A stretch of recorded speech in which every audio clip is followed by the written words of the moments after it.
Bismillahirrahmanirrahim. Assalamualaikum warahmatullahi wabarakatuh. Yang terhormat Bapak Kepala Sekolah, yang kami hormati Bapak Ibu pendidik SMK Negeri 2 Karanganyar. Mohon maaf pagi hari ini mungkin mengganggu aktivitas Bapak Ibu. Mungkin ada jam pembelajaran atau mungkin sedang mempersiapkan pembelajaran di jam selanjutnya. Mohon maaf, kami mendapat tugas dari pendidikan guru penggerak angkatan 11 untuk menyampaikan apa yang telah kami pelajari sejak Juni sampai hari ini, yaitu telah mencapai modul 1.1 sampai modul 1.4. Apa yang kami pelajari mudah-mudahan nanti bisa bermanfaat bagi Bapak Ibu, khususnya yang rawuh pada kesempatan pagi hari ini. Khususnya yang kami undang Bapak Ibu pendidik yang tergabung dalam komunitas belajar loker atau komunitas belajar lowongan kerja SMK Negeri 2 Karanganyar. Bapak Ibu yang kami hormati, pertama-tama marilah kita ucapkan puji dan syukur kehadirat Allah Subhanahu wa taala. Sholawat serta salam senantiasa tercurahkan kepada Nabi Muhammad Sallallahu Alaihi Wasallam. Bapak Ibu, mohon maaf bukan berarti kami menggurui Bapak Ibu, ya, apalagi di sini sudah ada yang guru penggerak, tentu saja lebih tahu, lebih paham. Ya, nanti mohon masukannya kalau mungkin yang kami sampaikan ada yang kurang pas. Ya, di sini hanya niatnya berbagi, tidak niat untuk istilahnya menggurui Bapak Ibu. Mohon maaf ya Bapak Ibu, ya. Ini kami sampaikan apa yang kami pelajari sampai hari ini, sampai modul 1.4. Dan tadi malam itu kami sudah masuk ke modul 2.1. Dan kemarin kami sudah melaksanakan pretest untuk modul 2. Jadi cerita sedikit untuk pendidikan guru penggerak ini. Awalnya memang saya itu disemangati oleh Bapak Kepala Sekolah, ya, oleh Bapak Kepala Sekolah bahwa harus ada dari lini staf untuk ikut ke dalam pendidikan guru penggerak. Dan alhamdulillah diperkenankan oleh Allah lolos di angkatan 11 ini. Mudah-mudahan nanti bisa membawa perubahan seperti slogannya semboyannya guru penggerak. Jadi tergerak, bergerak, menggerakkan. Jadi nanti bisa menggerakkan apa yang ada di SMK Negeri 2 Karanganyar ini. Mudah-mudahan bisa bergerak menuju ke hal yang lebih baik. Bukan berarti tidak baik sekarang ini, sudah baik, tetapi harus menjadi lebih baik. Itu. Jadi terima kasih kepada Bapak Kepala Sekolah yang sampai hari ini terus memotivasi, terus menyemangati, luar biasa. Dan teman-teman semuanya, tentu saja yang ada di ruangan, luar biasa. Awalnya memang agak berat, tetapi setelah dilalui, ketemu teman-teman yang sama punya semangat untuk berkembang, jadi saya lebih semangat lagi. Walaupun tugasnya sampai malam-malam, mungkin Pak Herdi, Bu Arum pernah ngalami, ya harus lembur. Dan ini dudetnya itu, semalam saya ada yang dudetnya sampai 23.59. Saya jam 8 itu di WA Bu Fasilitator, Pak Dana, mohon maaf, ini surat cinta untuk Pak Dana, tugasnya belum selesai, tolong diselesaikan. Seperti itu.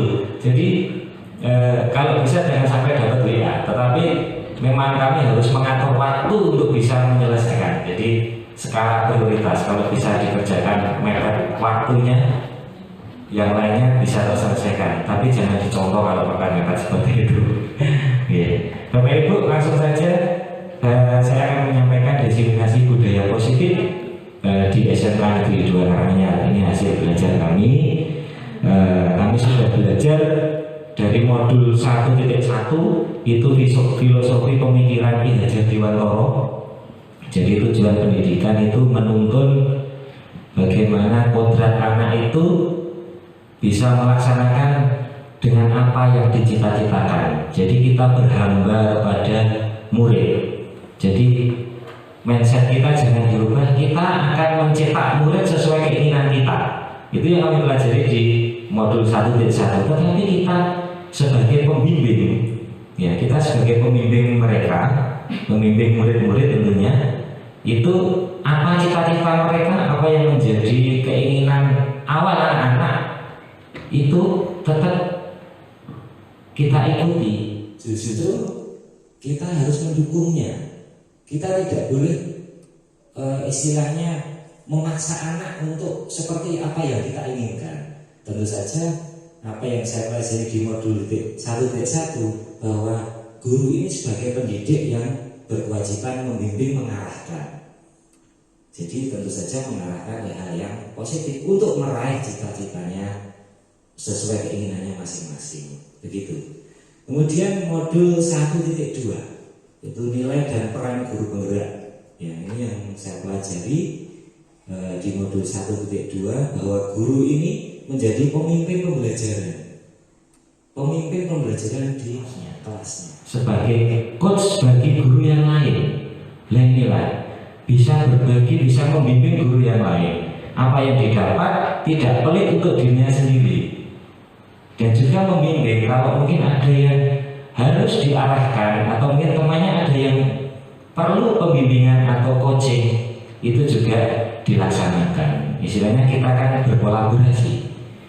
Bukan berarti ilmuku dewi, gitu. Tidak boleh seperti itu. Kemudian mendorong kolaborasi lain tadi. Alhamdulillah di SMK 2 sudah ada yang namanya komunitas belajar, dan tiap ini sudah berkolaborasi luar biasa. Jadi istilahnya sudah tertanam hal yang positif di sini, tinggal melanjutkan saja dan kita arahkan menuju yang lebih baik. Kemudian mewujudkan kepemimpinan murid.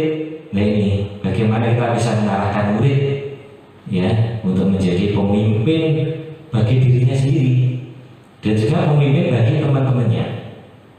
Begitu. Jadi kadang siswa itu tidak sadar cuma ikut-ikutan. Nah itu berarti kan dia belum bisa menjadi pemimpin bagi dirinya sendiri.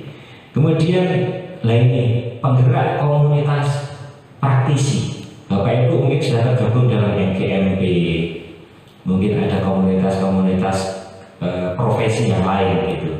Nah monggo ini Bapak Ibu terus disemangati dirinya untuk bisa berperan aktif di sana, tidak hanya tercantum dalam SK, tetapi bagaimana Bapak Ibu bisa berperan aktif di sana.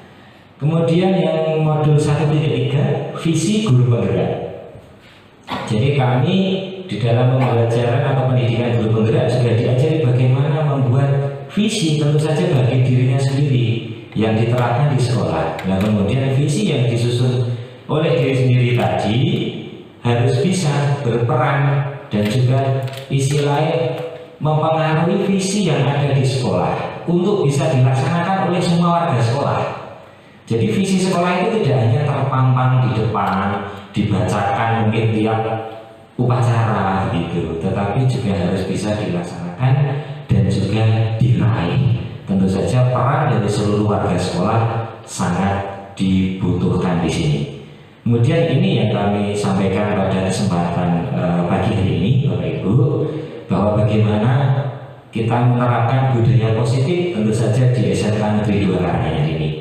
Yang saya pelajari di sini yaitu perubahan paradigma belajar, kemudian bagaimana disiplin positif, motivasi perilaku manusia, kebutuhan dasar manusia, kemudian posisi kontrol restitusi. Mungkin ini materinya sama dengan yang kita pelajari di PNM ya Bapak Ibu ya.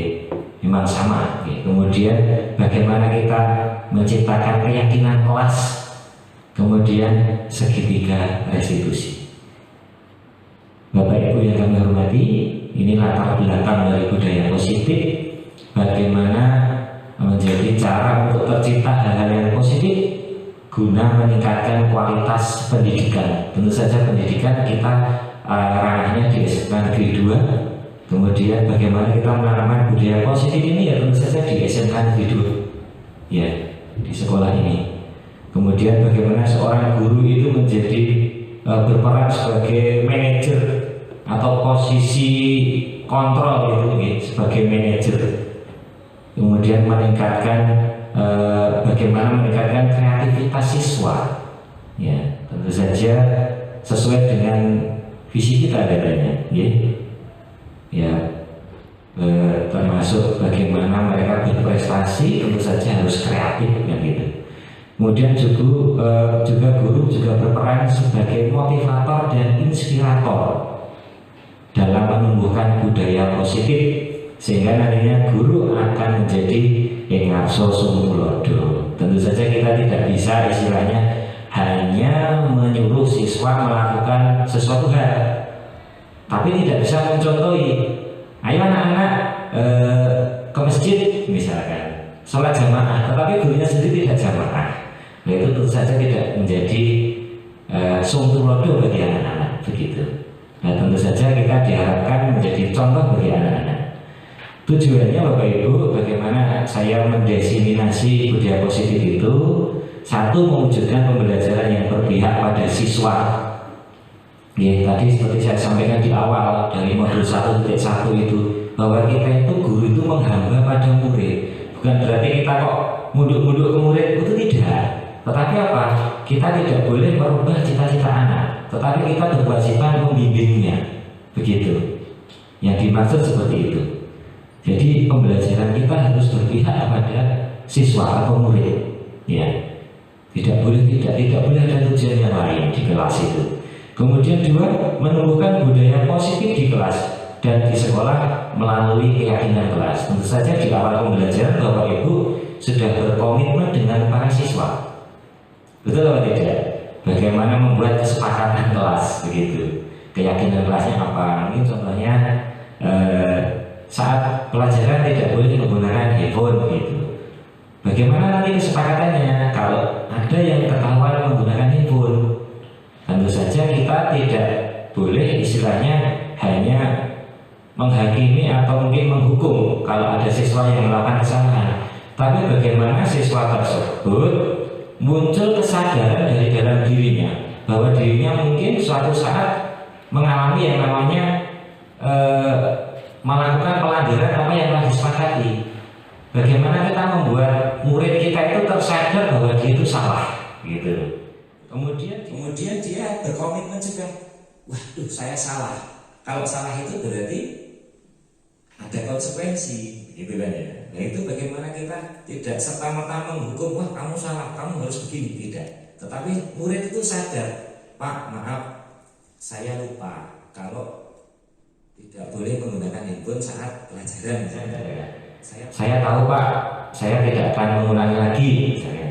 Saya berarti konsekuensinya HP harus dibawa Bapak dan nanti orang tua yang mengambilnya. Ini setelah anak itu tersadar sendiri. Oh, kesepakatan awal kita di kelas itu bahwa kita sudah bersepakat dengan siswa. Siapa yang melanggar kesepakatan atau keyakinan kelas?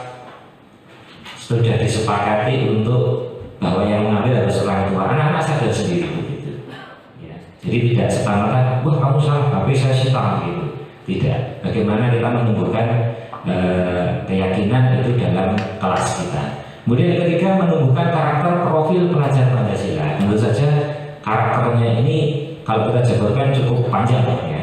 Tentu saja Bapak Ibu sudah menerapkan bagaimana anak-anak tentu saja punya sifat disiplin, ya, bagaimana bertanggung jawab, itu semuanya bagian dari profil pelajar Pancasila. Tentu saja penjabarannya cukup panjang ini Bapak Ibu. Kemudian kalau ukur terwujudnya budaya positif. Ya, jadi seperti tujuan saya tadi, dan kalau ukurnya berhasil atau tidak, tentu saja terwujudnya pembelajaran yang berpihak pada siswa. Yang kedua, terwujudkannya keyakinan kelas melalui kesepakatan kelas. Tentu saja Bapak Ibu sudah melaksanakan. Yang ketiga, tumbuhnya karakter beriman bertaruh pada Tuhan Yang Maha Esa, berakhlak mulia. Tentu saja ini dilanjutkan dengan bagaimana memiliki karakter yang baik, gitu ya. Bertindak yang selalu positif gitu ya. Jadi ini yang perlu kita tanamkan dalam diri anak, dan ini indikatornya bahwa budaya positif ini telah dilaksanakan di sekolah kita. Kemudian kita nggak bisa sendiri Bapak Ibu. Di sini sudah ada 6 guru penggerak plus saya yang masih calon. Tentu saja nggak bisa kalau sendiri-sendiri nanti akan bisa menerapkan ini budaya positif. Ya, tentu saja harus ada dukungan. Yang pertama tentu saja Bapak Kepala Sekolah, kemudian peserta didik juga harus ikut dalam hal ini. Makanya peran kita di kelas itu bagaimana menumbuhkan budaya positif. Kemudian rekan sejawat, ya tentu saja contohnya pada pagi hari ini kita berbagi Bapak Ibu apa yang saya dapat, kemudian saya sampaikan ke Bapak Ibu. Kemudian wali murid, tentu saja ini peran serta dari wali murid juga dibutuhkan, karena sebenarnya Bapak Ibu kita ini mendidik siswa atau murid itu di sekolah sebagai orang tua sambung mereka. Tidak bisa serta-merta orang tua masrahi pokoknya anakku dididik, tapi di rumah tidak dididik. Makanya peran orang tua ini juga sangat penting. Makanya kadang orang tua sekarang itu hanya masrahi apa yang dikehendakinya, anakku pokoknya dididik jadi anak yang sukses, tapi di rumah tidak berperan, itu tidak bisa. Jadi orang tua juga harus berperan. Justru malah sebagian besar waktu anak-anak itu kan dihabiskan di rumah, begitu. Kemudian 5, tentu saja dukungan dari stakeholder. Kalau tidak ada dukungan, tentu saja tidak bisa. Jadi semuanya harus berperan. Kemudian 5 masa tindakan. Jadi bagaimana melaksanakan tindakan positif, tentu saja menyusun perencanaan. Kami sudah merencanakan, kemudian minta izin dan dukungan dari kepala sekolah. Kemudian rencananya ya hari ini realisasi Bapak Ibu. Kemudian bagaimana membuat keyakinan kelas, kami sudah praktekkan di kelas. Bapak Ibu juga sudah mempraktikkan. Kemudian praktek segitiga restitusi. Tentu saja ada yang sudah menerapkan. Ini Pak Hedi tentu saja sudah. Gitu Pak Hedi, sudah ya Pak Hedi? Sudah. Bu Aron juga sudah ya? Sudah menerapkan. Yang lain mungkin ada yang pernah menerapkan Bapak Ibu? Bu Junatun pernah? Segitiga restitusi Bu? Oh belum. Pak Sartono mungkin pernah? Oh belum. Enggak apa-apa Pak, ini berbagi. Nanti kita belajar bareng-bareng bagaimana praktik menerapkan segitiga restitusi. Kemudian menerapkan budaya pembiasaan yang baik. Kita tentu saja sudah Bapak Ibu, bagaimana pagi kita literasi dulu sebelum dimulai pembelajaran, itu pembiasaan yang baik. Makanya Bapak Ibu dituntut bagaimana bisa membersamai anak-anak. Jangan sampai masuk kelas kok jam 7.15 sudah selesai literasi, berarti tidak mengajak anak-anak untuk pembiasaan baik. Tentu saja tadi ngaso kita nggak hanya bisa ayo literasi tapi kita tidak literasi, nggak bisa Bapak Ibu. Kemudian berbagai praktik baik, aksi nyata penerapan budaya positif. Jadi ini Bapak Ibu, ini sebagai wujud aksi nyatanya. Seperti tadi yang kita sampaikan Bapak Ibu, di modul 1.4 ini kita belajar perubahan paradigma pembelajaran Bapak Ibu. Dulu mungkin kita diajar di kelas oleh Bapak Ibu guru kita zaman dulu. Itu kita juga masih ada di zaman dulu, belum di abad 21 ini. Tentu saja metodenya berbeda. Karena sekarang perkembangan teknologi kan luar biasa Bapak Ibu. Ya, tentu saja harus ada perubahan dalam mengajar juga. Kalau mengajarnya masih sama seperti dulu, nggak mungkin akan berhasil. Karena yang diajarkan berbeda. Katanya sekarang anak-anak kita itu dinamakan generasi Z. Apa Z itu? Gen Z ya? Gen Z itu beda dengan dulu generasi kita. Generasi kita itu, kalau saya contohnya, saya dulu tuh di SMA 1 waktu sekolah, yang naik motor itu bisa dihitung dengan jari. Sebagian besar itu naik bis. Dan perjuangannya kalau pagi itu gandul Bapak Ibu, untel-untelan bis. Nah sekarang anak kita semua serba muda, semua punya motor, hampir semua. Saya tidak katakan semua ya, hampir semua punya motor. Ya, cukup mudah untuk mengakses menuju ke sekolah. Dan dulu pengalaman saya Bapak Ibu, ada yang tidak sampai di sekolah Bapak Ibu, teman-teman saya. Saya dari Mojokedang sampai ke Karanganyar. 7 teman saya itu cuma sampai di Bromo Bapak Ibu, Bromo, dan itu mohon maaf ya, meninggal Bapak Ibu, yang 5 meninggal. Jadi bisnya balapan, salip-salipan, yang 7 itu cemerlang dengan wet Bapak Ibu, wet terbesi. Itu kan pengalaman yang cukup membuat trauma. Sampai orang tua saya itu mencari tahu kabar itu terus mencari saya di sekolah. Anakku kita orang gitu, karena dengar tetangganya itu. Lah itu, zaman sekarang apa ya? Ada kok naik bis kok gandul gitu. Dulu seperti itu perjuangannya untuk sampai ke sekolah. Dan saya punya motor itu sudah mau lulus. Dan itu pun diberikan second oleh bapak saya, ya second dan Supra jelek itu. Tapi ya alhamdulillah bisa sampai ke sekolah itu, ya karena saya harus les ya waktu itu. Jadi tidak hanya sekolah tapi sore harus les. Nah itu bapak ibu, tentu saja generasinya berbeda. Makanya harus ada perubahan bapak ibu. Nggak bisa kita mencontoh apa yang dilakukan oleh bapak ibu guru zaman dulu. Kita ini harus berubah. Itu perubahan kompetensi lulusannya jelas, ya. Perubahan kurikulum jelas, mau dirubah-ubah. Sampai sekarang itu sudah ada beberapa kali perubahan itu. Kemudian tentu saja harus ada perubahan strategi pembelajaran. Nah ini bapak ibu. Kalau masih sama seperti dulu, misalkan metodenya ceramah terus, kira-kira bagaimana bapak ibu? Murid kita jenuh kan gitu, bosen, ngantuk, malah ditinggal turu gitu. Makanya kan harus ada perubahan gitu. Nah ini bapak ibu, ciri abad 21, informasi tersedia di mana saja, kapan saja. Jadi kita bagaimana istilahnya tinggal mengarahkan saja tuh bapak ibu. Ayo anak-anak pakai handphonenya, kita tinggal coba cari materi tentang ini, ada semua tuh bapak ibu. Jadi nggak harus kita terangkan.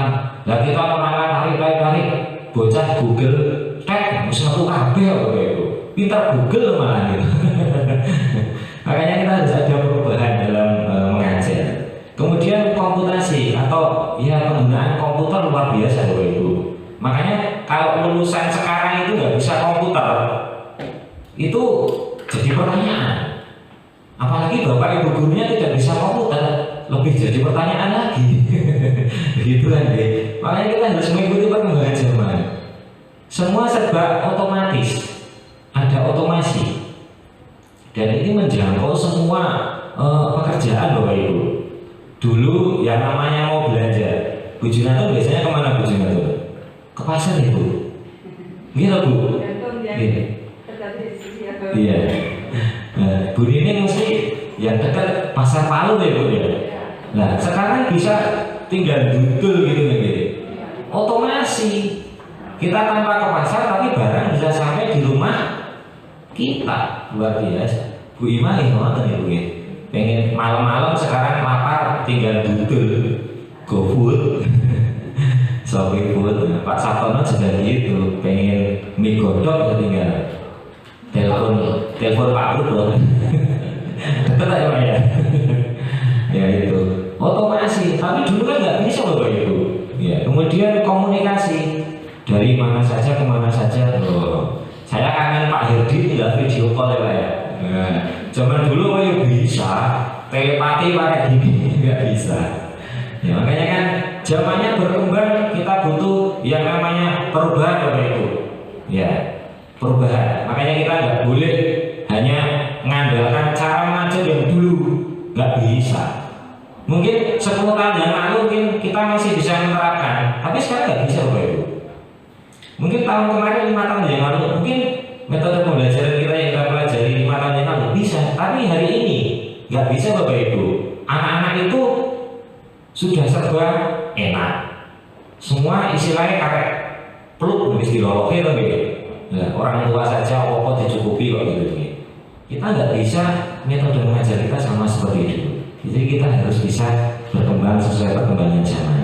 Tentu saja dengan berbagai hal ya, kita harus mencari tahu, kemudian anak bagaimana merumuskan ya pembelajarannya seperti itu. Ini contohnya gitu.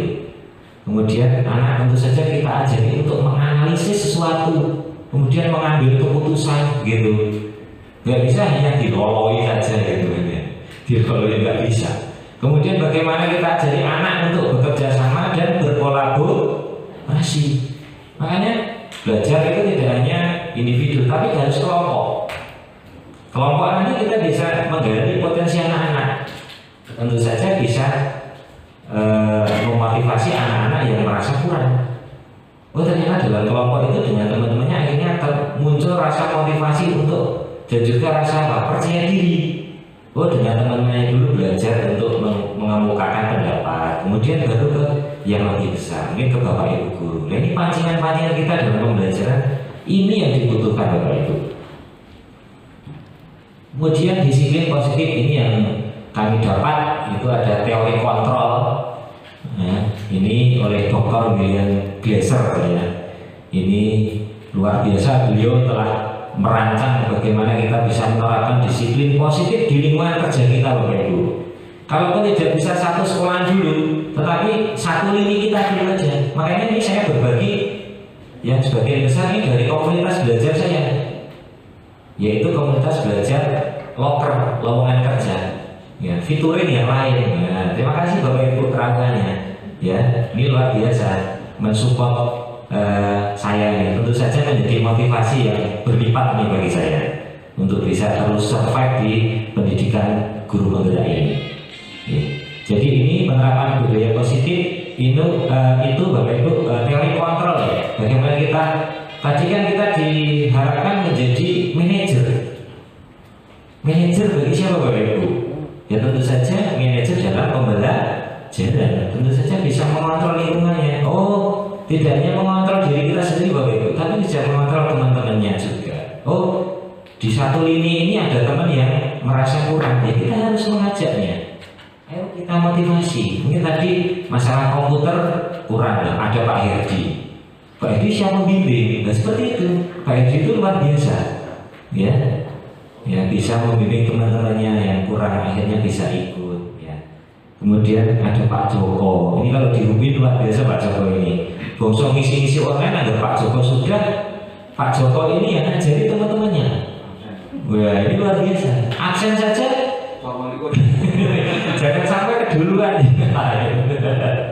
Pak Joko ini tertib sekali. Luar biasa Pak Joko. Ngisi biasanya kita kan ngisi itu ya Bapak Ibu rutinnya ya. Ada feeling. Itu kan dia. Kemudian apalagi Pak Joko. Banyak ya Pak Joko. Pokoknya bongso. Kemudian kita ngisi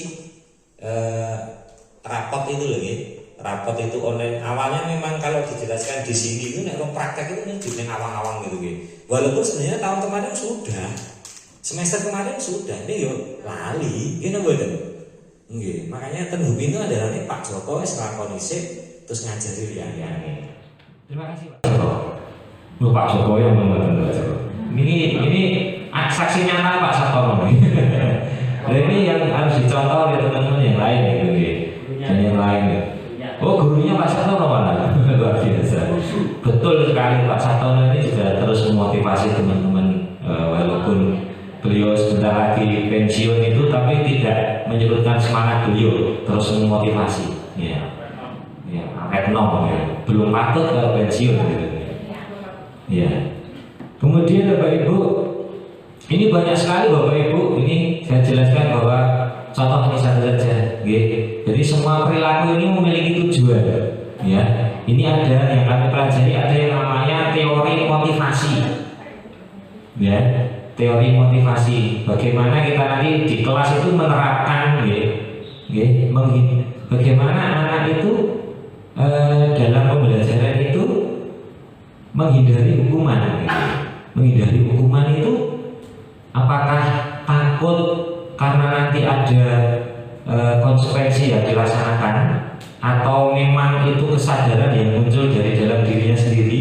Nah itu jadi pertanyaannya kan dua itu. Nah bagaimana kita menumbuhkan anak-anak itu kalau melaksanakan kegiatan atau mungkin menjalankan tata tertib itu muncul dari kesadaran dirinya sendiri. Begitu loh Bapak Ibu.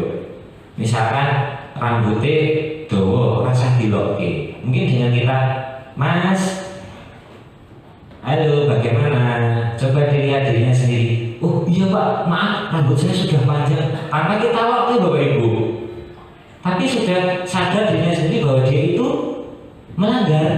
Kesepakatan kita bagaimana Bapak Ibu? Rambutnya anak-anak itu berapa? 121 ya? Apa 112? Kemarin kata Bu Indah kemarin ya Bu ya, Bu PP kita, kalau 112 ya lucu loh gitu. Masa 112, nah sampingnya malah tebel. Berarti 121 satu. Bagaimana anak-anak kalau kita panggil, ayo Rudi misalkan, nggih Pak, sadar, oh iya Pak, rambut saya gondrong gitu. Tambah saya, ayo rambutnya gondrong, ternyata cukur, kok nek orang ada potong tak cukur gundul, itu kan ancaman. Kita nggak boleh melancang Bapak Ibu. Bagaimana anak-anak itu tersadar sendiri. Nah ini kan PR kita ini.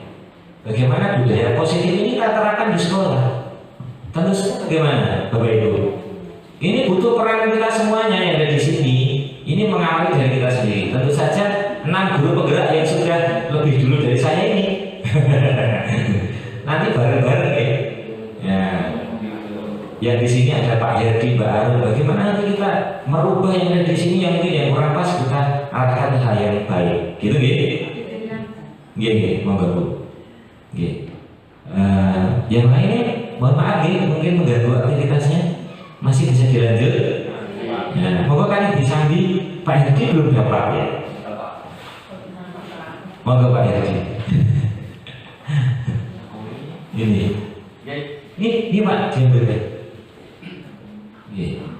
Nah, Bapak Ibu, saya lanjutkan.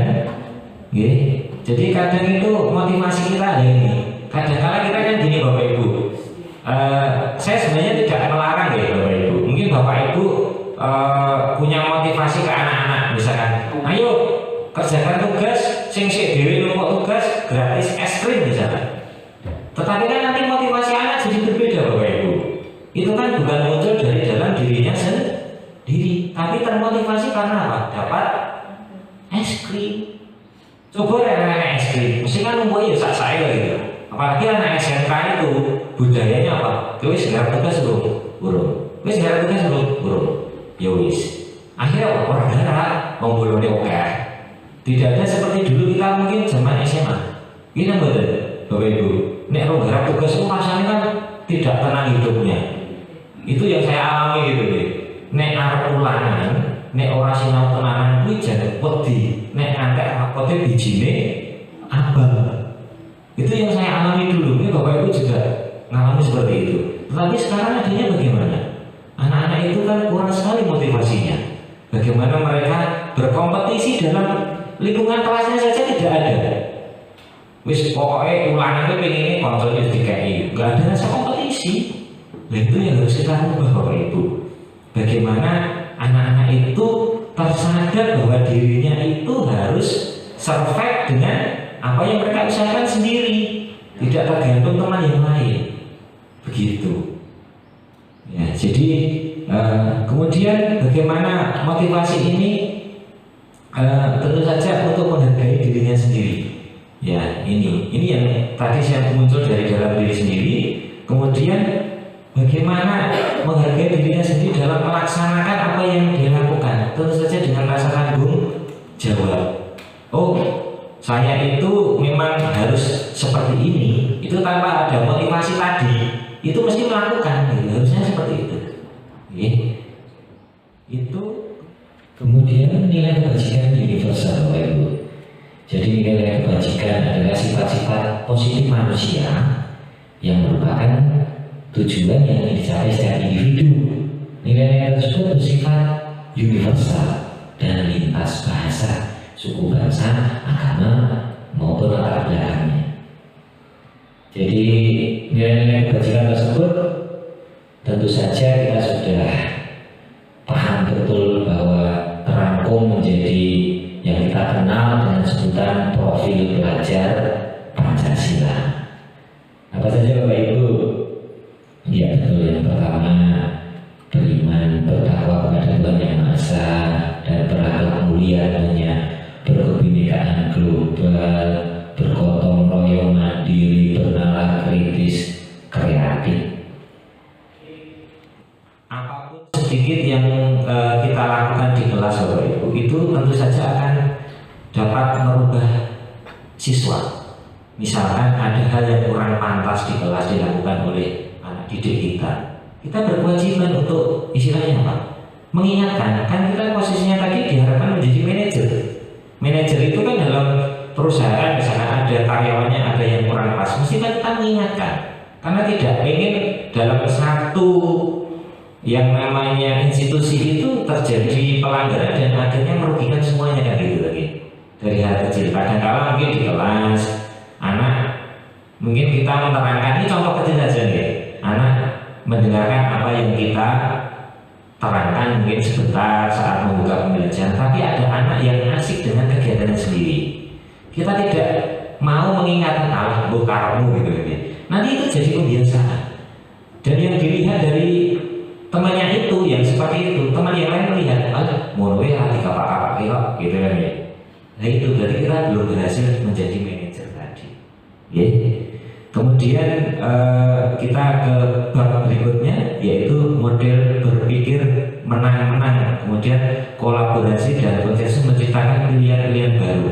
Nah ini ada 5 posisi kontrol kita Bapak Ibu. Ya.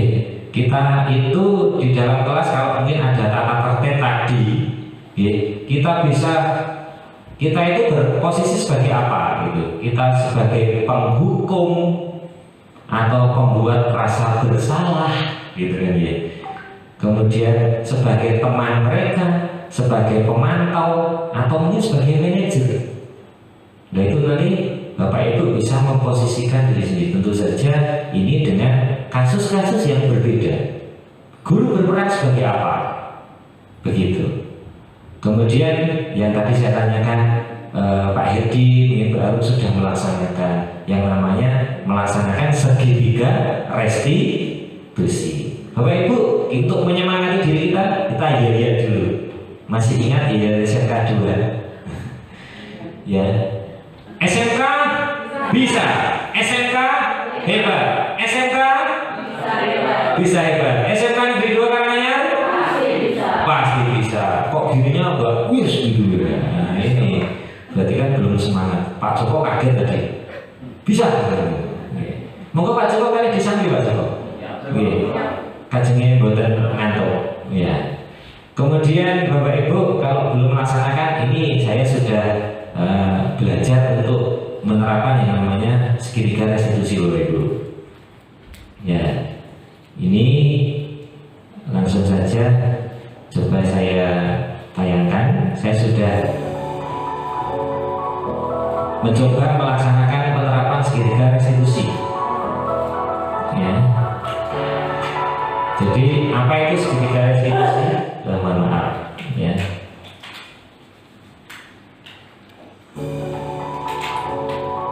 Ya nanti saya post saja.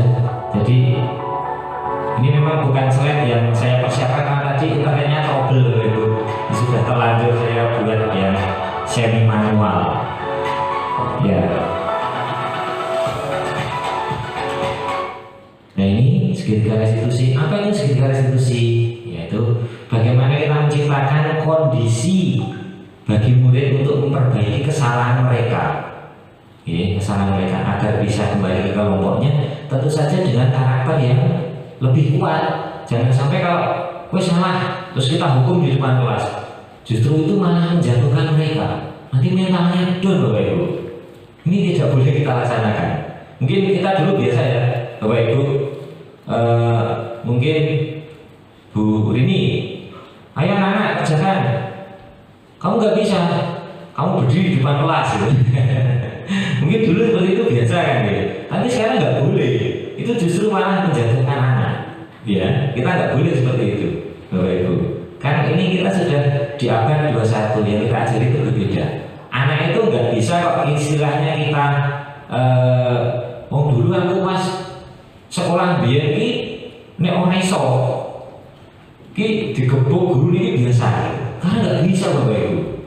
Ya, nggak bisa. Dulu saya pernah alami juga jam kosong itu kan nggak boleh keluar kelas Bapak Ibu. Saya alami betul itu. Saya ingat betul Pak guru saya namanya Pak Murjito itu guru fisika. Guru fisika saya waktu SMP. Saya dulu SMP. Jam kosong itu kan ya saya keluar gitu aja. Teman-temannya udah keluar. Saya ikut-ikutan gitu. Ternyata Pak Murjito itu dari ujung kelas sampai ujung kelas itu beliau bawa penggaris itu. Yang di luar kelas semua dipukuli, wah, itu biasa. Dan enggak kok saya langsung mengadu ke Komnas HAM, itu enggak ada. Jadi saya sadar saya salah kan gitu loh ya. Ya sudah saya terus masuk gitu. Ya, itu zaman dulu. Tapi sekarang kalau kita laksanakan seperti itu, benar bagaimana Bapak Ibu? Ada yang video viral, wah, terjadi pemukulan di sekolah, langsung, ya gubernur turun tangan. Ini betul Bapak Ibu.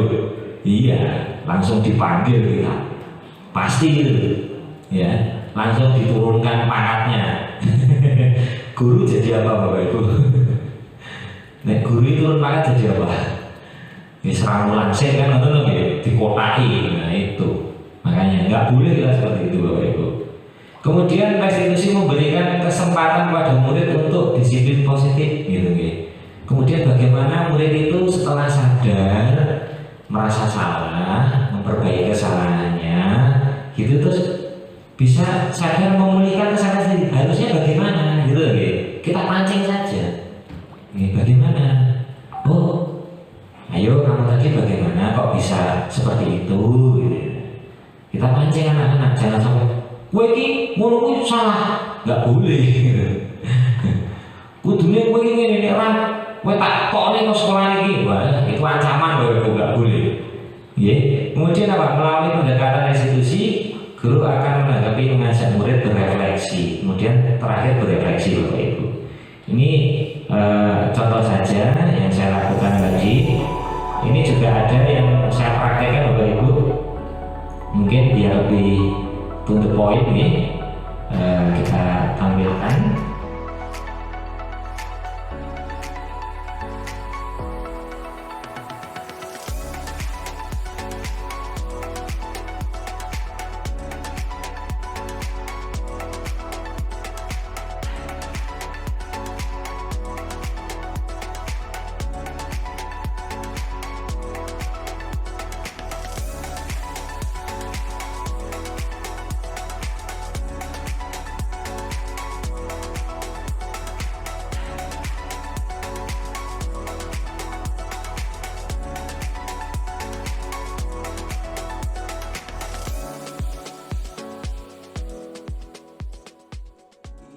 Tahu kenapa Pak Danang panggil?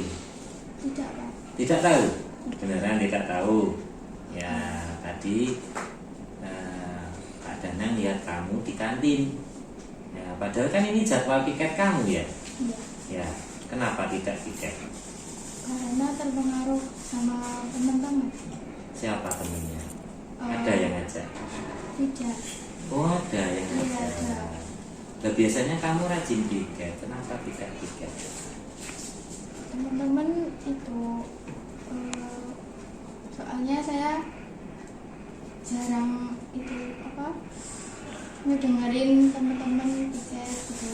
Tapi saya itu sebenarnya juga itu rajin piket, tapi teman-teman nggak usah piket juga. Nggak usah piket. Ya.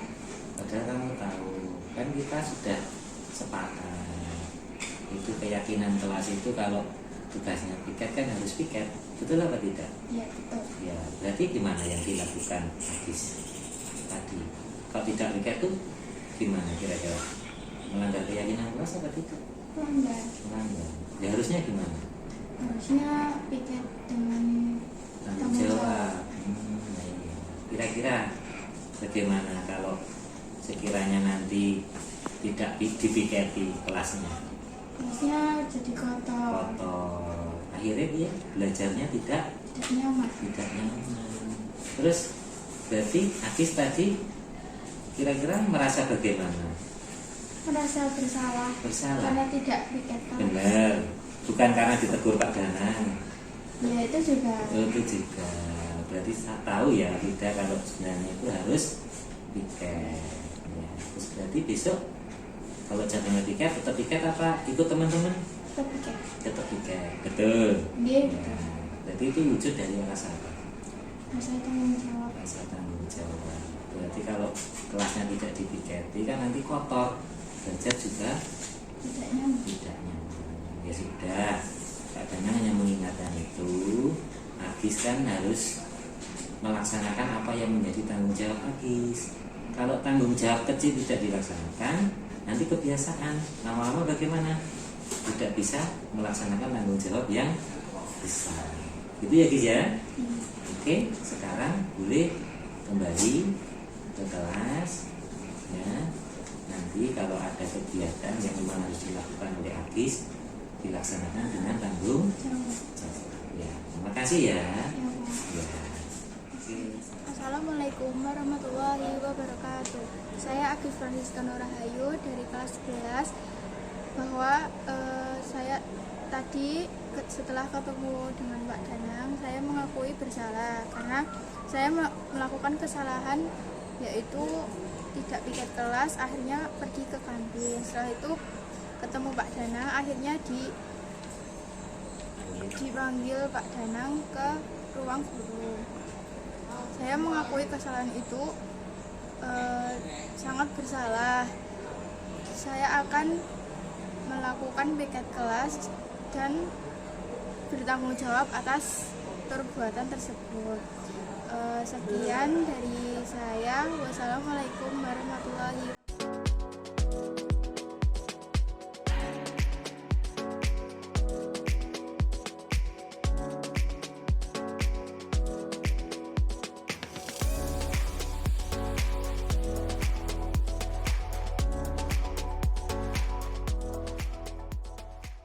Tidak Ya Pak. tahu kenapa Kak Danang panggil. Tidak Pak. Masa tidak tahu? Tidak. Nah, Kenapa, tadi Pak?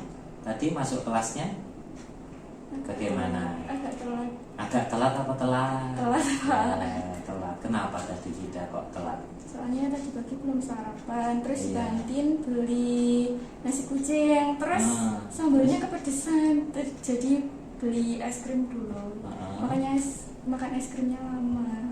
Oh, es krimnya lama. Iya. Dibungkus juga nggak bisa ya es krim? Nggak bisa. Oh, terus kira-kira bagaimana tidak kalau masuk kelasnya terlambat itu? Seharusnya saya tahu kalau kesepakatan kelas itu kalau mau mengikuti pelajaran harus tepat waktu. Pak Danangan juga sudah menyampaikannya ya. Iya. Pak Danang tadi menjelaskan materinya sudah selesai. Teman-teman sudah belajar kelompok tadi, sudah diskusi. Terus kamu baru datang. Ya, kira-kira kenapa? Lupa ya? Oke. Lupa kenapa? Lupa ya. Lupa Harusnya- kalau harusnya tepat waktu. Harusnya tepat waktu. Ini hubungannya dengan bagaimana menghargai waktu, ya, menghargai waktu. Makanya kita kalau sesuai kesepakatan kan memulai pelajarannya tepat waktu. Tidak hanya Pak Danang sudah siap, ternyata siswanya belum siap. Ya, berarti bagaimana? Harusnya bagaimana ke depannya? Tidak.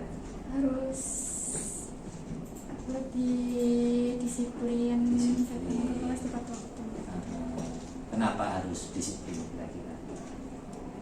Biar Terbiasa ya. biasa. Kalau kita nanti di dalam kelas itu belajar terbiasa dengan disiplin waktu, menghargai waktu, nanti saat di dunia kerja sudah terbiasa, tidak kaget lagi, itu kan ya. Ya. Terus kira-kira tidak bagaimana kalau melanggar kesepakatan kelas waktu itu, bagaimana tidak? Merasa bersalah gitu Pak. Oh, salah ya? Iya, nggak dilihat jam. Padahal Pak Danang tidak menyalahkan, loh, cuma memanggil. Iya kan? Iya. Nah, tadi tidak merasa bersalah ya tadi ya? Iya. Terus tadi nyaman nggak pas pelajaran, pas diskusi? Nyaman sih Pak. Nyaman, beneran? Kita kan datangnya terlambat, jadi mudeng lah. Jadi ngerti nggak apa yang dikerjakan? Enggak, bingung. Jadi bingung kan ya? Nah iya, kan yang rugi kita sendiri. Iya. Itu kan ya?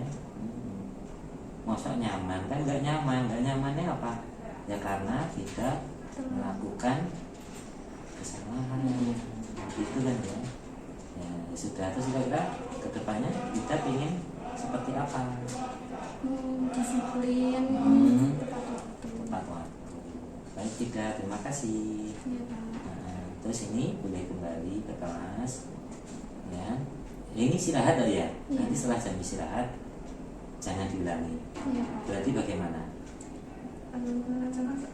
Disiplin aja, masuk tepat waktu. Terima kasih kalau gitu. Assalamualaikum warahmatullahi wabarakatuh. Saya Alfida Syanur Husna, siswi dari kelas 11.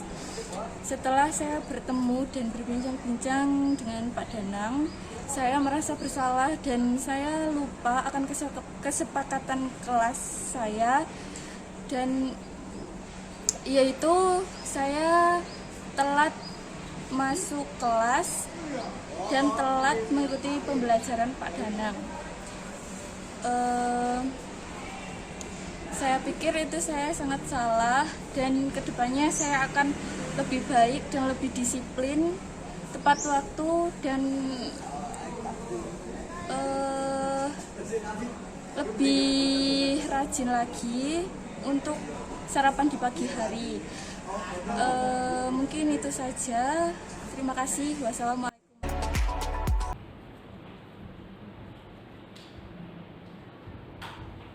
Ya, biar bisa saya post-post dan pilih bagian yang penting ya Bapak Ibu.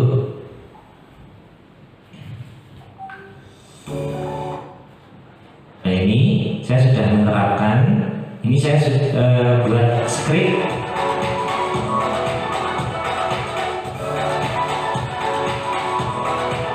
Ya, jadi kasus satu ini, jadi ini Agis tidak melaksanakan tiket kelas, tapi malah jajan di kantin. Ini tanpa sengaja saya melihatnya. Begitu Bapak Ibu. Saya pas mau lewat, loh, kudunya kan mau masuk itu kan harus dibersihkan dulu kelasnya. Padahal Agis ini terjadwal tiket, makanya saya masuk kelas itu kelasnya kotor. Kebetulan kelasnya itu sebelahnya kantin. Jadi saya ngikut sendiri, loh, kok orang tiket kok malah di kantin jajan ini. Nah itu. Nah ini Agis ini ketahuan tidak tiket, makanya kemudian saya panggil.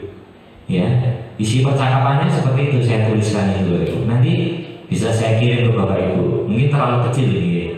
Ini saya tunjuk.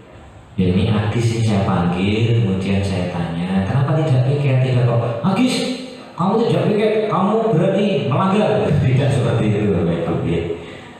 Ya ini kemudian bagaimana Agis itu nanti tersadar dan kemudian Agis nanti membuat statement atau pernyataan bahwa ini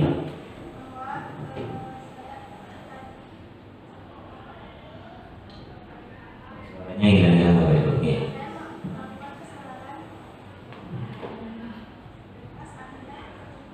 Nah, nanti video lengkapnya sudah saya kirim. Ya. Ini Agis ini merasa bersalah, itu muncul dari dalam dirinya sendiri. Kemudian setelah saya temui, berterima kasih ke saya ingatkan. Kemudian Agis berusaha untuk memperbaiki kesalahannya dan tidak akan mengulangi lagi dan menjadi pribadi yang lebih bertanggung jawab dengan tugasnya. Begitu. Ya. Itu Bapak Ibu yang bisa saya sampaikan. Ini juga ada siswa yang lain ya. Nah, ini Vida Bapak Ibu. Vida ini kasusnya berbeda ya. Vida ini kasusnya berbeda dengan apa yang dilakukan oleh Agis tadi ya. Ya, Vida itu dia masuk kelasnya itu telat. Itu. Jadi saya sudah ngajar, anak-anak sudah diskusi, itu Vida baru datang. Itu. Ternyata kok Bapak Ibu, sepele. Kan habis jam istirahat itu Bapak Ibu. Habis jam istirahat itu kan biasanya anak-anak itu datangnya udah telat-telat itu. Masih di kantin, ada yang masih di kamar mandi. Lagi sini masih ya Vida ini masih di kantin. Alasannya apa? Dia beli nasi kucing itu kepedesan. Arang balik ini raiso, terus saya apa? Beli es krim. Jadi dari kantin belakang mampir depan, beli es krim dulu. Lah kan makan es krim itu kan kudu entek loh ya. Nanti bisa disimpan sih gitu. Alasannya seperti itu ya sudah gitu kan ya. Jadi kan dia salah bahwa dia itu masuk terlambat. Kepedesan sing mangan sego kucing tadi terus beli es krim. Lah es krimnya kan raiso langsung di sedot gitu kan ya. Sedikit demi sedikit gitu. Ini Vida ya. Itu Bapak Ibu, terima kasih. mungkin setelah ini dilanjutkan sesi tanya jawab. Nah, mungkin saya bisa menjawab, saya jawab. Kalau tidak, nanti saya tak carikan informasi untuk menjawabnya. Karena kan saya masih belajar, Bapak Ibu. Monggo Bapak Ibu, mungkin ada pertanyaan. Monggo silakan. Oh Bu Nini, monggo Bu Nini. Bentar Bu, pakai mic. Monggo Bu bisa. Begini Bu. Iya, iya di foto. Bismillahirrahmanirrahim. Assalamualaikum warahmatullahi wabarakatuh. Izin bertanya nih Pak Danang, boleh ya? Boleh. Ya. Ini tadi disampaikan bahwa dalam disiplin positif itu ada mewujudkan pembelajaran yang berpihak pada siswa, betul ya Pak ya? Betul. Nah pertanyaan saya yang pertama, tolong beri dua Pak, ada dua Pak. Dua. Oke. Yang pertama, tolong beri contoh yang nyata Bapak yang pernah diterapkan Pak Danang. Itu yang pertama.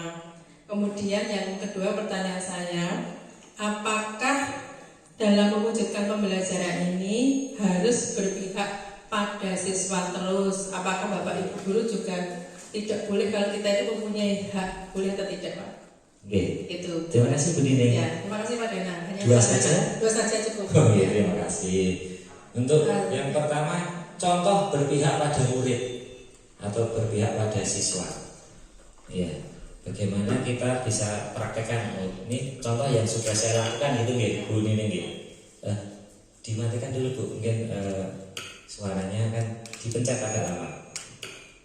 Nah, terima kasih. Jadi yang saya lakukan itu di kelas itu kita kan bisa melihat, kalau saya Bu Nini, saya masuk kelas itu melihat kondisi anak dulu. Oh, anak ini sedang enjoy apa tidak untuk menerima pembelajaran kita. Kita nggak bisa paksa anak-anak itu mendapatkan pembelajaran sesuai keinginan kita yang kita rancang. Kita harus menyesuaikan dulu. Kadang ada anak yang gini Ibu, Bapak, habis pelajaran olahraga, mereka mesti kan letih, ngantuk. Bagaimana kita berpihak pada murid? Kita ikuti dulu anak-anak. Jadi kita misalkan target kita memberi materi misalkan 90 menit gitu. Jangan 90 menit kita beri materi gitu. Tapi yang saya lakukan gini, anak mungkin oke, kita ajak enjoy dulu gitu kan, enjoy dulu gitu. Itu yang saya terapkan Bu, berpihak pada murid. Wong murid aja tidak enjoy kita paksa. Gitu. Kemudian saya ajak dulu mereka enjoy, menikmati. Yo rekan-rekan sih, kalau saya ajak nembang-nembang dulu. Sing ngantuk ben nambah ngantuk sih gitu kan. Tapi anak-anak kan enjoy gitu ya. Yo nembang dulu gitu. Setelah itu nembang mah, saya kasih ice breaking biar mereka itu semua fokus lagi. Tidak langsung anak-anak setelah pembelajaran biasanya kan sirai disalah gitu mboten Bu. Kita paksa, kita kasih materi, ya percuma. Gelas niku jek ditutup kok dijori banyu, bablas gitu kan. Itu salah satu contoh saja Bu, berpihak pada murid. Kita nggak bisa memaksa murid kita untuk menerima pembelajaran kita kalau kondisi siswanya itu sedang tidak baik-baik saja. Misalkan kita tanya contoh kedua ya, iki mau sudah sarapan belum gitu ya, belum, bisa saja kita ayo sarapan bareng. Mungkin Bu ini coba sangu gitu, kan asik gitu sarapan bareng dulu gitu loh. Kita intinya apa? Nggak bisa memaksa siswa kita. Kemudian konkret yang ketiga, cita-cita mereka apa? Kita nggak boleh paksa itu Bapak. Gitu. Pak, cita-cita saya itu walaupun saya jurusan RPL, saya ingin jadi maklar motor misalnya. Ya kita arahkan, jangan dipaksa. Wah ini kudu ngarep komputer, kudu jadi ahli program. Ya nggak bisa. Ya, itu contoh-contoh bagaimana kita berpihak pada murid. Sampun Bu ini, ya itu contohnya gitu. Kemudian yang kedua tadi apa? Realita. Apakah Bapak Ibu guru tidak boleh? Oh, tidak boleh memaksa gitu ya. Memang nggak boleh Bu Bapak. Kita ini kan kalau memaksanya untuk secara anak itu kan terlahir dengan takdirnya masing-masing. Ini kembali ke teori yang diajarkan Ki Hajar Dewantoro. Ini modul 1.1 yang saya pelajari, bahwa anak itu atau murid itu terlahir membawa takdirnya sendiri. Mereka akan menjadi apa yang tentu saja dicita-citakan oleh masing-masing individu tadi. Kita nggak bisa membentuk individu tadi sesuai keinginan kita, tetapi kita bisanya apa? Mengarahkan. Kalau kita memaksa itu bukan berarti kita memaksa untuk menjadi apa yang kita inginkan. Tapi kalau mengingatkan untuk menjadi, misalkan anak tadi tidur terus di kelas, kan ya mungkin kita tokmil Bu. Ya, itu memaksanya bukan berarti kita memaksa, ayo betul tani, tapi tentu saja dengan cara yang baik, gitu loh. Ada hal yang kurang pas, kita mengarahkan Bapak Ibu. Istilahnya apa? Nek jalur kudune lurus, nek sing minggo, ya tidak lurus meneh, gitu loh. Intinya apa? Kita tidak paksa, misalkan jalan menuju ke Solo itu bisa lewat Pekonan, bisa lewat ini, Papan Ulon, bisa lewat mana ke Sragen dulu kan gitu. Tapi kita tidak paksakan anak-anak harus lewat Pekonan, gitu. Kan nggak bisa lagi Bapak. Wong anak-anak itu juga bisa lewat jalan yang lain. Wong ini mungkin ke BC dulu, ke muter ke sana kan juga bisa, nanti akhirnya tekan Solo kan gitu. Nah itulah anak-anak kita. Generasi Z, Gen Z, beda. Monggo pertanyaan berikutnya. Sudah Bu Nini? Terima kasih Bu Nini. Ada lagi pertanyaan? Pak Sabtono. Pak Sabtono duluan Pak Sabtono, sing ngaco sing nom ngalah ini. Monggo Pak Sabtono.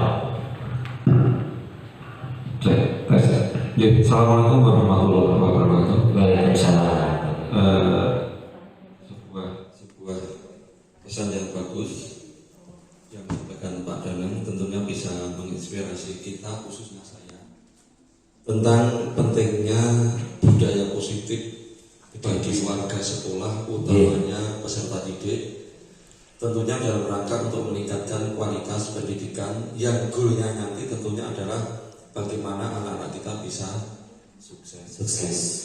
Yang saya tanyakan langsung Pak, jadi seberapa besar sebenarnya budaya positif dari hasil belajar di pendidikan guru penggerak ini akan dapat diterapkan di sekolah kita? Terima kasih Pak Sabtono. Jadi seberapa besar keyakinan untuk bisa melaksanakan budaya positif itu yang saya dapat di guru penggerak ya Bapak Ibu, diterapkan di sekolah ini. Kalau saya yakin berapa persen ya? Saya yakin bisa diterapkan 100% Bapak Ibu. Yakin ya? Karena saya termotivasi untuk bisa menularkan apa yang saya dapat. Tentu saja dengan 6 GP yang sudah ada. Nah itu teman saya itu, ada Pak Herdi, ada Bu Arum yang di sini, kemudian ada Bu Ismi, ada Pak Wesley Ari, ada Pak Heri Susanto, ada Pak Kasno. Saya kira 7 ini sudah lebih dari cukup untuk menggerakkan sekolah ini. Tentu saja beliau-beliau dari lini-lini yang berbeda. Tentu saja nanti gini Pak Sabtono, belajar kita nanti menularkan ilmunya untuk mengajak teman-teman itu dengan menerapkan budaya positif ini dari lininya dulu, dari lininya sendiri dulu, begitu, dari hal kecil. Tentu saja ini nanti ada tantangannya, ya. Pasti ada yang komplain karena biasanya ini kok gini, gitu. Tentu saja ada yang mungkin mohon maaf sudah senior gitu ya, sudah senior. Aku rasanya ngomong cair, nah itu repot gitu. Ngopo gak repot, nah itu. Makanya kita harus berubah seperti itu, bahwa kita di sini itu tentu saja endingnya apa yang kita lakukan kan semua berpihak kepada siswa. Kita di sini itu melakukan apapun itu hanya untuk siswa. Apalagi SMK itu kan bagaimana anak-anak terserap ke dunia kerja. Tentu saja anak-anak itu kita cita-citakan mereka itu punya karakter yang baik. Itu satu. Mungkin Pak Sabtono yang dari dulu sejak sekolah ini lahir di Upin ya Pak ya, tentu saja menginginkan anak-anak yang bagaimana di industri itu punya karakter dan sikap yang baik. Kalau saya yakin Pak Sabtono, karena teman-teman apalagi ini walaupun dadaan Bapak Ibu juga bisa hadir, bisa sempatan di sini. Ini luar biasa. Ini berarti kan sudah motivasi berlipat bagi saya untuk menerapkan apa yang saya dapat, kemudian kita rubah mindset Bapak Ibu yang mungkin belum sejalan dengan kita. Kita ajak bareng-bareng, tentu saja dengan pendekatan yang baik. Kita tidak bisa serta-merta jenengan ini keliru kudune ini, kata kudune itu yang harus kita hindari, ya. Kudune, kadang ini jadi kita kudune gitu ya. Nah, tapi kan kita istilahnya tidak bisa mendikte beliau-beliau, tetapi kita bisa sadarkan pelan-pelan contohi Bapak Ibu, kita tunjukkan kita itu bisa apa? Berubah, tidak berubah menjadi Superman atau mungkin guru terkenal, guru itu harus menjadi Superman. Superman itu artinya apa? Yo iso mulang, yo iso melaksanakan tugas tambahan, yo iso merubah siswa sesuai keinginan orang tua. Itu Superman itu bisa menyelesaikan administrasi yang luar biasa. Gimana betul Bapak Ibu? Itu Superman. Nah, kalau ibu mungkin Supergirl. Tapi kita bagaimana kita mulai dari hal yang kecil dulu. Insya Allah nanti ngaso suntul ada tadi kuncinya. Kita memberi contoh ke teman-teman kita. Insya Allah nanti yang biasanya ada repot-repot itu nanti akan ikut sedikit demi sedikit. Tentu saja tidak bisa frontal langsung berubah kota, tidak bisa. Ini dari sedikit. Itu Pak Satama. Kalau saya optimis Pak, yakin. Ya. Ini kan semangat kita yakin. Kan SMK bisa, apalagi SMK negeri 2 Karanganyar itu pasti bisa. Ya, raketan kemarin pasti bisa. Jalan itu ada yang sudah kemarin saya ketemu teman itu. Pak, kok kelihatan lu? Iya Pak, kesel banget mau melaku, tambah ireng sithik dari. Padahal tak sawang kita ini rodo. Panas sekali kan ibu kemarin. Ya. Sampai Bu Arum itu lihatnya kemarin berteduh di dalam grewek. Saya lihat videonya. Terima nyetir kan Bu? Iya, luar biasa itu. Luar biasa. Ya. Saya kira yang nyetir itu bapak-bapak, ternyata Bu Arum kemarin itu. Oh Pak betul. Moga selanjutnya mungkin ada pertanyaan Bu Arum. Yang terakhir mungkin ini ya. Nah, maksimal nanti 2 penanya. Moga Bu. Ini hanya diskusi saja Pak. Iya. Mik. Biar suaranya nanti masuk. Terima kasih. Ini berdiri saja biar kelihatan. Wah, ini salah satu guru penggerak Bapak Ibu. Kan senior saya. Oke Mbak, budaya positif itu kan seharusnya bisa dilakukan oleh seluruh masyarakat sekolah gitu. Ya, seluruh warga sekolah. Seluruh warga sekolah gitu. Cuman dari titel yang Pak Danang berikan tadi, saya sendiri merasa kalau di SMK 2 itu ya gimana ya? Ada bisanya, ada hambatannya. Bukan nggak bisa tapi ada hambatannya begitu. Kalau menurut Pak Danang, kita sebagai guru itu lebih ini supaya tercipta budaya positif ya, lebih mengejar untuk karakternya siswa dulu atau materinya dulu yang tersampaikan, gitu. Karena saya sendiri pengen mencoba mengejar karakternya siswa gitu. Kalau 1 kelas 12 kan juga belum bisa secara semua. Sedangkan untuk semuanya, misalkan mau mengajak semua siswa ini dikuatkan secara karakternya, itu tergantung sama aturan. Aturan yang mengharuskan kita KBM gitu. Ya, harus KBM Pak Sabtu. Berarti intinya penting KBM. Apa penting mengurusi karakternya siswa? Itu yang saya tanyakan ke Pak Danang gitu. Kemudian yang tadi sering disinggung untuk Bapak Ibu guru gitu. Lah untuk Bapak Ibu Tendi gitu, itu bagaimana kontribusinya kepada budaya positif ini? Terima kasih. Terima kasih. Tentu saja langsung ke yang terakhir tadi. Kok hanya guru? Itu kan semua warga sekolah. Jadi pendidik, tenaga pendidikan itu kan satu. Semua berperan. Jadi semua harus menerapkan ini. Makanya ini ada tenaga pendidikan yang saya ajar, gitu kan ya. Jadi biar nanti bisa menularkan ke teman-temannya bahwa kita ini semua yang kita lakukan kan harus berpihak kepada siswa, berpihak kepada murid. Gak mungkin kita hanya bekerja di sini hanya menggugurkan kewajiban, mana gitu kan ya. Mana. Jadi niat kita itu memang melayani siswa kan gitu. Kalau tenaga pendidikan tentu saja memberi pelayanan kepada siswa dan juga Bapak Ibu guru. Nah itu kan ya. Bagaimana yang bisa dilakukan oleh tenaga pendidikan untuk mendukung pendidiknya. Jadi ini bisa dilakukan tenaga pendidikan dan Bapak Ibu guru atau pendidik tidak repot dilakukan. Itu sudah berperan.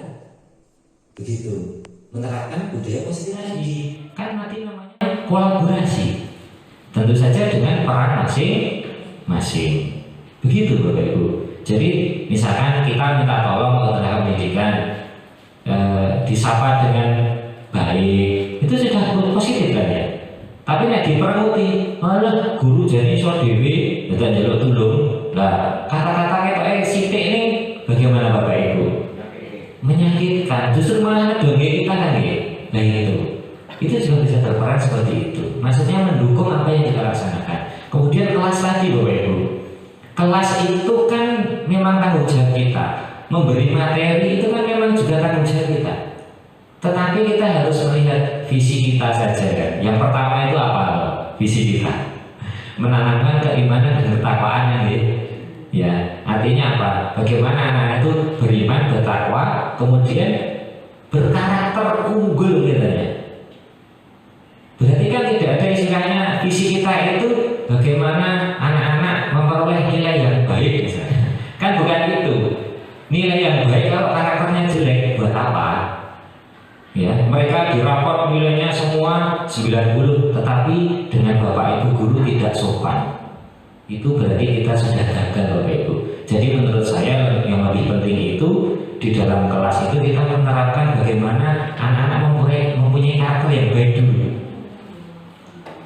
Iman dan takwa, tentu saja kalau iman dan takwanya baik, karakternya juga baik.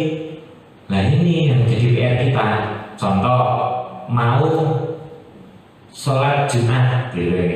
Belum semua Bapak Ibu guru mengarahkan anak didiknya. Misalkan sudah mau adzan itu berhenti, tetapi bisa mengantarkan anak-anak menuju ke masjid. Ada yang masih wis mepet adzan masih materi. Ya, ini contoh kecil saja. Kemudian kita mau mengajar, contoh kelasnya kotor. Tidak semua Bapak Ibu guru itu memperhatikan. Oh kelasnya kotor, itu kan salah satu pembelajaran Bapak Ibu. Bagaimana anak-anak, tentu saja yang piket itu dengan hubungannya apa? Kalau profil belajar Pancasila itu kan salah satunya bagaimana anak mempunyai rasa tanggung jawab. Anak kan punya grup piket, berarti kan yang piket tidak melaksanakan. Kalau kita diamkan, berarti kan anak sudah kita biarkan mereka tidak melaksanakan tanggung jawabnya, walaupun itu hal yang kecil. Gitu betul. Nah kalau saya tidak nampil awakku dewe gitu. Tapi kalau saya itu ngajar, kelasnya kotor, lingkungan kelasnya kotor, saya tidak mau ngajar. Saya tungguin dulu anak-anak itu untuk membersihkan kelasnya. Ayo, materi gampang sih gitu kan. Yang penting apa? Kamu itu bertanggung jawab. Masa habis makan, habis ngasuh itu biasanya. Mosok bermangan rambak plastiknya di sebelahnya, permen di sebelahnya. Masya Allah, padahal sudah kelas 11 kelas 12. Berarti kan tidak bisa bertanggung jawab pada dirinya sendiri. Kemudian yang piket juga gitu. Kalau jam pertama kita masuk kelasnya kotor, meja kursi oranye, masa kita langsung anak-anak materi hari ini kan kita patut gitu. Nah ini perlu komitmen bersama Bapak Ibu. Kalau semua guru seperti itu bisa ngilik istilahnya apa? Tidak hanya melulu ke materi, tidak hanya KBM saja. Misalkan di kelas saja, misalkan kita harus ciptakan kegiatan-kegiatan di luar KBM yang mendukung untuk mendandani karakter siswa. Saya yakin SMK 2 ini luar biasa gitu ya. Karena bisa tanya ke Pak Sartono, kalau melamar pekerjaan itu yang dibutuhkan apa Pak Sartono? Berapa persen Pak Sartono? Apakah nilainya? Tidak. Yang dibutuhkan itu 70% itu karakter yang baik, 30% itu baru skill. Ternyata gitu ya. Ini saya belajar dari beliau ini, dari hasil diajak beliau mengunjungi industri satu ke yang lain. Bahkan saya dengan beliau itu luar biasa, diajari naik pesawat. Saya itu malamnya nggak bisa tidur waktu itu. Saya bayangkan naik bis itu, kalau mogok bisnya kan ngendek kan ya. Lah pesawat itu kan saya bayangkan, oh naik mogok piye gitu ya. Apa yo tetap mabur, ini kok mandeknya sak minggu ini sak mandeknya gitu loh ya. Bayangin. Aduh, tapi dari beliau itu saya belajar bahwa sesuatu hal yang kita bayangkan mungkin menakutkan, yang di jalan itu ternyata tidak. Seperti pendidikan guru penggerak ini, yang teman-teman yang lain cerita tugasnya wakil, bengi kok ora iso turu bareng tugas. Ternyata saya yo isih murid nanti saya ini. Saya juga bisa melaksanakan dan dimotivasi oleh Bapak Ibu itu luar biasa. Ya Pak Sabtono terutama ini, oh Mas semangat, yang bisa saya bantu saya bantu. Saya ngajar pun nggak masalah, pokoknya saya siap. Jangan ada acara saya tungguin gitu. Berarti motivasi berlipat bagi saya. Jadi dan juga Pak Kepala Sekolah itu menanyakan gimana Mas tugasnya bisa melaksanakan. Itu kan ditanya itu saja itu sudah luar biasa Bapak Ibu. Berarti kan saya itu betul-betul diharapkan harus berhasil di guru penggerak ini. Dan endingnya kalau berhasil itu indikatornya apa? Sekolah ini menjadi lebih baik kan gitu loh. Ya itu Bapak Ibu. Itu ada pertanyaan lagi Bapak Ibu. Jadi hashtagnya itu berpihak pada siswa, bukan penting KBM loh ya. KBM gampang itu. Yang penting ngapain kita banyak KBM ini karakternya masih jelek gitu. Gitu Bapak Ibu. Cukup? Oke, kalau cukup, terima kasih kerawangannya Bapak Ibu. Aplaus untuk kita semuanya. Kita semuanya mudah-mudahan selalu diberikan kesehatan Bapak Ibu, keselamatan, dan Bapak Ibu bisa menjalankan tugas di SMK 2 ini bisa finish nanti. Dan harapan kita setelah lulus pun atau pensiun kita juga selalu diberi kesehatan. Ya, itu Bapak Ibu. Sekian, terima kasih kerawangannya pun. Mohon maaf mengganggu aktivitas Bapak Ibu. Mudah-mudahan apa yang saya sampaikan ini bukan berarti menggurui Bapak Ibu, tapi saya menyampaikan apa yang saya dapat.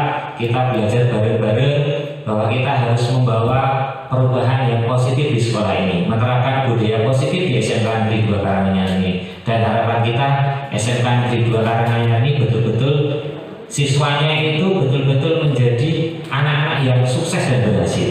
Makanya pembelajaran kita harus berpihak kepada murid-murid kita. Dan insya Allah kalau kita berpihak kepada murid, doa anak-anak didik kita itu terus menyertai kita Bapak Ibu. Dan itu menjadi ladang amal kita semuanya. Insya Allah menjadi amal soleh kita semuanya. Karena kita menularkan yang namanya amal soleh atau solehah. Begitu. Insya Allah Bapak Ibu. Sekian, banyak kesalahan saya mohon maaf. Wassalamualaikum warahmatullahi wabarakatuh.